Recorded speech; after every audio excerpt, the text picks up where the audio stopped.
Volcara Water Solution for hot water problems. Contact 9399906356. నమస్తే, welcome to I dream. నేను మహేశ్వరి. భార్యాభర్తల మధ్య చిన్నపాటి గొడవలు క్షణికావేశానికి గురయ్యి హత్యలు చేసేంత వరకు వెళ్తూ ఉన్నాయి. పిల్లలు పెద్దలు అని కాదు, చిన్న పిల్లల్ని కూడా వైఫ్ అండ్ హస్బెండ్లు ఎవరైనా సరే వాళ్ళని చంపేసి వాళ్ళు చచ్చిపోవడం ఇక్కడి వరకు వెళ్ళిపోతున్నాయి. కుటుంబ తగాదాలు కావచ్చు, అనుమానం కావచ్చు, ఏదైనా సరే చంపుకునేంత వరకు వెళ్ళవలసిన పరిస్థితులు ఎందుకు వస్తున్నాయి? ఒక నిండు ప్రాణాన్ని బలి తీయాల్సినటువంటి అవసరం ఏంటి? దీనికి క్షణికావేశమే కారణమా? దీని వెనకాల ఇంకా ఏమైనా ఉంటుందా? వాళ్ళ మానసిక పరిస్థితులు ఎలా ఉంటాయి? దీని గురించి అడిగి తెలుసుకుందాం. మనతో పాటు ఉన్నారు ప్రముఖ సైకాలజిస్ట్ ప్రతిమ గారు. వారితో మాట్లాడి. నమస్తే మేడం. నమస్కారం. మనం చూస్తూ ఉన్నాము, రీసెంట్గా కాదు, చాలా సంవత్సరాల నుంచి కూడా వైఫ్ అండ్ హస్బెండ్లో గొడవలు రావడం, క్షణికావేశంలో ఒకరినొకరు చంపుకోవడము, లేకపోతే ఒకరిని ఇంకొకరు చంపేయడము, ఇలా జరుగుతూ ఉన్నాయి. అండ్ రీసెంట్గా మనం చూసుకున్నట్లయితే చిన్న పిల్లల మీద కూడా ఈ ప్రభావం పడుతూ ఉంది. ఏంటి, వైఫ్ అండ్ హస్బెండ్ గొడవ పడ్డము, పిల్లల్ని చంపేయడం, వైఫ్ మీద అనుమానంతో పిల్లల్ని చంపేయడం, లేకంటే తల్లే ఇంకా నేను లేనప్పుడు నా పిల్లలు ఎందుకు ఇక్కడ, వాళ్ళని చంపేసి నేను చచ్చిపోతా అని చంపేయడం, ఇలా ఈ వార్తలన్నీ మనం చూస్తున్నాం ఎక్కువగా. ఎందుకు ఒక చిన్న గొడవలకి చంపుకునేంత వరకు వెళ్ళవలసిన పరిస్థితులు ఎందుకు వస్తున్నాయంటారు? అంటే ఇది మానసికంగా ఆలోచించాలి. మానసిక పరిస్థితులు వాళ్ళకి బాగోపోవచ్చు. I mean to say too much of aggressiveness అని అంటారు. సో ఇప్పుడు కోపం వస్తుంది, అందరికీ కోపం వస్తుంది. మీకు కోపం వస్తుంది, నాకు కోపం వస్తుంది. ఏ రేంజ్లో? ఒకటి ఏంటంటే మాట్లాడకుండా వెళ్ళిపోతాం, ఇంకోటి వర్బల్ అబ్యూజ్ అని అంటాం కదా, గట్టిగా అరిచేసి వెళ్ళిపోతాం. ఇంకోటి ఏంటంటే తగాదాల్లో గొడవలు, కొట్టుకుంటాం గట్టిగా మాట. నేను ఒకసారి చేసుకున్నా, మీరు ఒకసారి చేసుకున్నా, అంతవరకు ఉంటుంది. కానీ పరిస్థితి చంపుకునేంత వరకు వెళ్ళిందంటే వాళ్ళ మానసిక పరిస్థితి ఎలా ఉంటుంది అంటే ఇది తప్పు, రైట్, రాంగ్ తేల్చుకునే పరిస్థితిలో ఉండడం అనమాట. అంత రేంజ్ ఆఫ్ అగ్రెసివ్నెస్లో వాళ్ళు చేసే ఛాన్సెస్ ఉంటాయి. అండ్ అందులో చెప్పాను కదా, ఇలాంటి పర్సనాలిటీ అన్నది చాలా మేజర్ రోల్ ప్లే చేస్తుంది. అసలు వాళ్ళు ఒకళ్ళని చంపే స్థితికి తీసుకెళ్తున్నారు అని అంటే వాళ్ళ కండిషన్ అసలు ఏంటి, వాళ్ళు పర్సన్గా అసలు ఏంటి, వాళ్ళ క్యారెక్టరిస్టిక్స్ ఏంటి. సో అంత రేంజ్ కోపం రావడం అన్నది నిజంగా అది తప్పు. దాంట్లో తప్పో ఒప్పో తెలియని పరిస్థితులు తెచ్చుకుంటున్నారు అని అంటే వాళ్ళు డెఫినెట్గా ఏమంటారు, ఒక డామినెంట్ పర్సనాలిటీ, లైక్ యునో చెప్పాం కదా, సైకోపాత్ పర్సనాలిటీ కానివ్వండి, యాంటీ సోషల్ పర్సనాలిటీ కానివ్వండి, అయ్యి ఉంటారు డెఫినెట్గా. సో అలాంటప్పుడు వాళ్ళకి రేంజ్ ఆఫ్ కోపం తట్టుకోవడం కుదరదు. అలా చేయాల్సి అనిపిస్తుంది అనగానే they will approach it. And this is uncontrollable anger and aggressiveness కూడా ఐ థింక్ కారణం ఉండొచ్చు వాళ్ళకి. సో అలాంటి స్థితిలో ఒకళ్ళనొకళ్ళు ఇలా అంటే దీంట్లో చెప్పాలి డామినెంట్గా అని అంటే, ఇప్పుడు పర్సనాలిటీ గురించి మాట్లాడుతుంటే యాంటీ సోషల్ పర్సనాలిటీ అన్నప్పుడు వాళ్ళకి సింపతి కానీ ఎంపతి కానీ ఉండదు. వాళ్ళు చూపించుకోరు. అవతలవాడు వాళ్ళ మాట వినట్లేదు అనే స్టేజ్కి వచ్చేసరికి వాళ్ళకి అన్కంట్రోలబుల్ కోపం వస్తుంది అనమాట. సో ఇంకా వాళ్ళు వర్బల్ అబ్యూస్ చేయొచ్చు, అలాగే ఫిజికల్ అబ్యూస్ చేయొచ్చు మనుషులు. ఇంకా నెక్స్ట్ స్టేజ్ వచ్చేసరికి ఇంకా ఎక్కువ గొడవలు అవుతున్నాయి. అంటే ఆ టైంలో అంటే ఏమంటారు, ఒక కాన్షియస్నెస్ కోల్పోయి మర్డర్ చేసేయడం. సో అలాంటివన్నీ జరుగుతూ ఉంటాయి. హస్బెండ్ని ఈవెన్ రీసెంట్గా చూడొచ్చాం కదా, 4 years అబ్బాయిని కూడా చంపిన, అది కూడా తల్లి చంపేసి సూట్ కేసులో ప్యాక్ చేసింది. అది కూడా విన్నట్టున్నాం. అది ఎంత దారుణం. ఏ మదర్ అలా చేస్తుంది? కానీ అది చేసిన తర్వాత కూడా ఆమెలో ఏ గిల్ట్ లేదు, నేను చేశాను అన్న గిల్ట్ వాళ్ళలో ఒక రీజన్ కూడా చెప్పారు. దానికి చాలా రీజన్స్ కూడా. ఈ యాంటీ సోషల్ పర్సనాలిటీస్ అన్న వాళ్ళు అలాగే ఉంటారు. అంటే వాళ్ళల్లో వాళ్ళు కరెక్ట్ వెతుక్కుంటారే తప్ప అవతల వాడి ఫీలింగ్స్ వాళ్ళతో వాళ్ళకి సంబంధమే ఉండదు. అంటే నువ్వు నన్ను అర్థం చేసుకోవట్లేదు, నీ మారల్ వాల్యూస్ కాదు, నా మారల్ వాల్యూస్ చూసుకో. సో వాళ్ళతో మాట్లాడుతుంటే కూడా మీకు అర్థమైపోతుంది అనమాట వాళ్ళు ఎంత వాళ్ళ సెల్ఫ్ సెంటర్డ్ మనుషులు ఉంటారు. అందులో సైకోపాత్స్ ఉంటే నార్సిసిస్ట్ కూడా, అంటే డామినెంట్ పర్సనాలిటీస్ వాళ్ళది. సో అలాంటి వాళ్ళు కూడా ఉండొచ్చు. సో ఆ ట్రేట్స్ ఉన్నప్పుడు డెఫినెట్గా వాళ్ళు అన్కంట్రోలబుల్ అగ్రెసివ్నెస్ చూపించే ఇది ఉంటుంది గ్యారంటీగా. అయితే ఒకవేళ గొడవలు, క్షణికావేశం, కోపాన్ని కంట్రోల్ చేసుకోలేక కొట్టినప్పుడు చనిపోవడం ఇది ఓకే, ఇవి కామన్గా మనం చూస్తున్నాం. బట్ దీనికి మించి ఇంకొక రాక్షసతత్వం ఏంటి అని అంటే చంపేసిన పర్సన్ని ముక్కలుగా కట్ చేసి పార్సల్ చేయడం కానీ, లేకపోతే ఎందులో అన్న ఫ్రిడ్జ్లో పెట్టుకోవడము, లేకపోతే తీసుకెళ్ళి బాడీ పార్ట్స్ సపరేట్గా ఎక్కడెక్కడో పెట్టేయడము, ఇవన్నీ మనం చూస్తున్నాం. అంటే ఒక సినిమాలో మనకు ఎలా అయితే చూపిస్తారో రియల్ లైఫ్లో కూడా అలాంటి సన్నివేశాలు మనం చూస్తూ ఉన్నాం. ఏంటంటే ఇప్పుడు రీసెంట్గా వేరే కంట్రీలో కూడా హస్బెండ్ వైఫ్ని చంపేసేసి సూట్ కేసులో పెట్టేసి వాళ్ళ పేరెంట్స్కే చెప్పడం, మీ అమ్మాయిని ఇలా చంపేసేసాను సారీ అని చెప్పేసి తర్వాత సింపుల్గా ఒక వర్డ్ చెప్పడం. అంటే ఇది నిజంగానే ఒక రాక్షస తత్వం అనేసి అనుకోవచ్చా? మనుషుల్లో కూడా రాక్షసులు మనుషులు ఇద్దరు వెరైటీలు ఉన్నారు కదా. సో రాక్షసులే వీళ్ళు.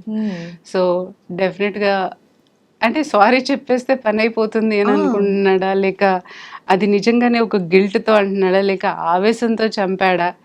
ఆవేశంతో చంపినప్పుడు ఓకే, కొడితే పడిపోయిందో, పొరపాటున దెబ్బ తగిలిందో, ఇది సారీ అంటే ఓకే. కానీ చనిపోయిన మనిషిని చనిపోయిన తర్వాత కూడా బాడీ పార్ట్స్ కట్ చేయడం అని అన్నది, వాళ్ళ వైరింగే చాలా డిఫరెంట్ ఉంటుంది. బ్రెయిన్ లో అనేది ఇప్పుడు ఎమోషన్స్తో మనం ఎప్పుడైతే ఎక్కువ ఎమోషనల్గా ఫీల్ అవుతుంటామో ఎమిగ్డలా అన్నది షట్ డౌన్ అయిపోతుంది కంప్లీట్గా. సో మన ప్రీ ఫ్రంటల్ బ్రెయిన్ అన్నది you will always keep guiding you అనమాట. సో అక్కడెక్కడో కనెక్షన్ ఉండదు. సో టోటల్గా వాళ్ళ బ్రెయిన్ వైరింగ్ అనేది డిఫరెంట్గా ఉంటుంది. సో ఎమోషన్స్తో సంబంధం ఉండదు వాళ్ళకి. సో ఇలాంటి ధారణం చేయాలనంటే వాళ్ళు ఇంకా ప్లెజర్ ఫీల్ అవుతారు, కానీ ఎక్కడ గిల్ట్ అనేది వాళ్ళకి రాదు. సో అలా చంపితే అయ్యో ఇలా చంపుతున్నానే, ఇప్పుడు మనం కూడా నార్మల్గా ఒక కాక్రోచ్ని ఇంట్లో చంపడానికే, మనం దాన్ని ముట్టుకోవడానికే మనం అంత భయపడం. దాన్ని కంప్లీట్గా చంపిన తర్వాత డిసెక్ట్ చేస్తామా? అసలు చెయ్యలేము. అంటే ర్యాట్స్ వచ్చిన, ఇప్పుడు ఎలుక వచ్చినా చచ్చిపోయిందంటే దాన్ని కూర్చొని డిసెక్ట్ చేస్తామా? చేయలేము. అలాంటిది సాటి మనిషి, అది మన రిలేషన్, మనతో పాటు ఉన్న మనిషిని మనం అది చంపి దారుణంగా కట్ చేసి ప్యాక్ చేస్తున్నాము అని అంటే వాడు ఎలాంటి మనిషి అయి ఉండాలి? సో వాడి మానసిక పరిస్థితి అసలు కరెక్ట్ కాదు. సో తెలుసుకోవాల్సింది అది. కానీ ఎలా పసిగడతాం? రిలేషన్ లో ఉన్న తర్వాతే తెలుస్తుంది. వీళ్ళు చాలా స్మార్ట్ ప్లే చేస్తారు. హస్బెండ్ కైనా నా వైఫ్ చాలా మంచిది అనిపించిన సందర్భాలు ఉంటాయి, వైఫ్ కైనా హస్బెండ్ చాలా మంచివాడు అనేసి అనుకుంటూ ఉంటారు. వాళ్ళ లోపల ఎలాంటి ఆలోచనలు ఉన్నాయి అన్నది మాత్రం ఎవరు ఐడెంటిఫై చేయలేరు. అండ్ అందులో సైకోపాత్స్ అనే వాళ్ళు చాలా స్మార్ట్ ప్లే చేస్తారు అనమాట. వాళ్ళ అర్థం కూడా కాదు. అంటే సైకాలజిస్ట్లకే వాళ్ళు దొరకనప్పుడు మామూలు, అంటే మన అందరిలో సైకాలజిస్ట్ ఉంటారు, నేను అలా అనట్లేదు. సో అందరికీ ఒక మనిషి మాట్లాడుతున్నాడు అని అంటే వీడు ఎలాంటి వాళ్ళు అన్న ఒక ఐడియా వచ్చేస్తుంది. కానీ వీళ్ళు ఎంత స్మార్ట్ గా ప్లే చేస్తారని అంటే first me weakness and strength ని పట్టుకుని దాని తర్వాత వాళ్ళ ఇది చూపిస్తారు అనమాట. అతిగా మిమ్మల్ని పొగడుకోవటం, దగ్గర నువ్వే అని చాలా మటుకు ఇలాంటి మోసాలు జరుగుతూ ఉంటాయి. అండ్ ఈ మధ్య నేను రీసెంట్గా చూసింది ఏంటంటే అమ్మాయిలు కూడా మేబీ ఇర్రెలవెంట్గా ఉంటుందేమో ఈ టాపిక్ మీకు, కానీ ఇలా అంటే వాళ్ళు డామినెన్స్ చూపించి వాళ్ళని వాళ్ళలో పడేసుకొని ఈ సెక్స్ అవన్నీ అయ్యాక వాళ్ళ ఫొటోస్ తీసుకొని దాని తర్వాత దారుణంగా బ్లాక్మెయిల్ చేసి వాళ్ళని దీని మూలాన ఎంతమంది సూసైడ్ చేసుకుంటున్నారు. సో ఇలాంటి వాళ్ళకి ఏంటంటే ఒక జాలి గుణం అనేది ఉండదు, ఒకళ్ళ ఎమోషన్స్తో పని ఉండదు వాళ్ళకి గిల్ట్ ట్రిప్ అనేది రాదు. సో వాళ్ళ బ్రెయిన్ అనేది డిఫరెంట్గా వైర్ అయ్యి ఉంటుంది. సో చాలా జాగ్రత్త పడాల్సి ఉంటుంది ఫస్ట్. అందుకని పాతకాలంలో అనేవాళ్ళు కదా, ఒక ఎంగేజ్మెంట్ అయిన తర్వాత ఒక 6 నెలలు మనం టైం ఇచ్చి మనుషులు అర్థం చేసుకోవాలి అన్న ఆ గ్యాప్ ఉంటే అట్లీస్ట్ వాళ్ళు ఇద్దరికిద్దరు అర్థం చేసుకుంటారు అను. కానీ ఈ మధ్య కాలంలో అలా అర్థం చేసుకున్న ఫస్ట్ చాలా స్మార్ట్గా ప్లే చేసి దాని తర్వాత రియల్ అయిన వాళ్ళు మనుషులు ఎలా ఉంటారో అన్నది చూపిస్తున్నారు. అది నిజంగా చాలా దారుణం. ఎవరు ప్రిడిక్ట్ చేయలేరు.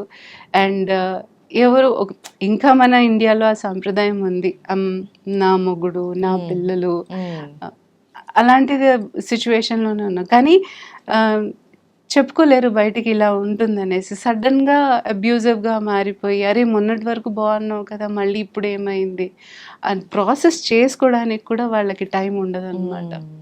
సో అలాంటివన్నీ జరుగుతున్నాయి. అది నిజంగానే it is a shameful thing for. అవును.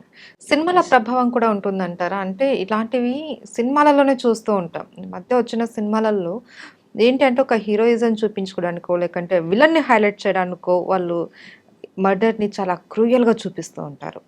సో, మనం ఇప్పుడు మాట్లాడుకున్న ఈ బాడీ పార్ట్స్‌ని కట్ చేయడం ఇవి కూడా ఏంటంటే సినిమాలలోనే చూసాం.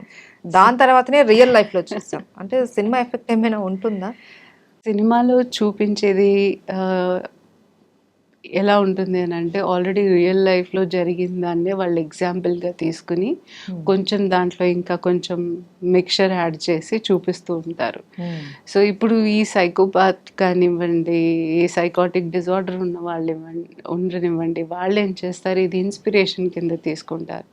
అందులో హీరో చేశారు, విలన్ చేశారు, వాళ్ళు ఇష్టమైన పర్సన్ చేశారు అని అంటే వాళ్ళకి అదొక కిక్ అనమాట అది. సో అలాంటి టైంలో వాళ్ళు చేసే అవకాశాలు ఉంటాయి, ఇన్ఫ్లుయెన్స్ అయ్యే అవకాశం డెఫినెట్గా ఉంటుంది. సో దానికి ఐ మీన్ ఏంటంటే కొంచెం ఇలాంటివన్నీ కంట్రోల్ చేయటం బెటర్, ఇలాంటివన్నీ చూపించకపోవడం బెటర్ అని. ఎంత ప్రేమ గల వైఫ్ అండ్ హస్బెండ్ అయినా సరే ఏదైనా కొద్దిగా గొడవలు ఇష్యూస్ అయ్యాయంటే దాన్ని క్లారిఫై చేసుకొని సర్దుకుపోయే విధానం అన్నది అలవాటు చేసుకోవాలి. అండ్ ఒక మైండ్ మెచ్యూరిటీతో ఆలోచించాలి. ఎటువంటి దారుణాలు జరగకుండా ముందుగా జాగ్రత్త పడాలి అంతే. దీనికి ఇంకా సొల్యూషన్ అన్నది ఇంకా ముందుగా జాగ్రత్త పడాలి అండ్ ఒకళ్ళనొకళ్ళు తెలుసుకోవాలి కంపల్సరీ. అండ్ ఆర్గ్యుమెంట్ రావడానికి కారణం ఏంటంటే ఇక్కడ నువ్వెంత నేనెంత అనే దీని మీద అసలు వాళ్ళ పర్టికులర్ విషయం మీద ఆర్గ్యుమెంట్ కాకుండా థర్డ్ పర్సన్ మీద కూడా ఆర్గ్యుమెంట్ చేస్తూ ఉంటారు. సో అలాంటి సిచ్యువేషన్ ఆఫ్ కోర్స్ అందరి జీవితాల్లోనూ వస్తాయి, కానీ మనం ఎలా సమర్థించుకుంటాము, మనం ఎలా సర్దుకుపోతాం అన్నది ఇంపార్టెంట్. చిన్నప్పటి నుంచి రిలేషన్షిప్స్ అంటే ఏంటి అన్నది అందరి పిల్లలకి నేర్పించాలి. యాక్చువల్గా ఎంత ఎక్స్ట్రీమ్లో వెళ్తాయి, ఎక్కడ డిఫరెన్స్ ఆఫ్ ఒపీనియన్ ఉంటుంది. ఇప్పుడు నేను మీరు డిఫరెంటే, మీ ఆలోచనలు డిఫరెంట్, నా ఆలోచనలు డిఫరెంట్, ఎలా ఉంటాం ఒకేలాగా అంతే. సో అలాంటప్పుడు ఎలా అడ్జస్ట్ అవ్వాలన్నది కూడా పిల్లలకి డెఫినెట్గా నేర్పించాలి. Okay, right. Thank you so much. Thank you so much అండి.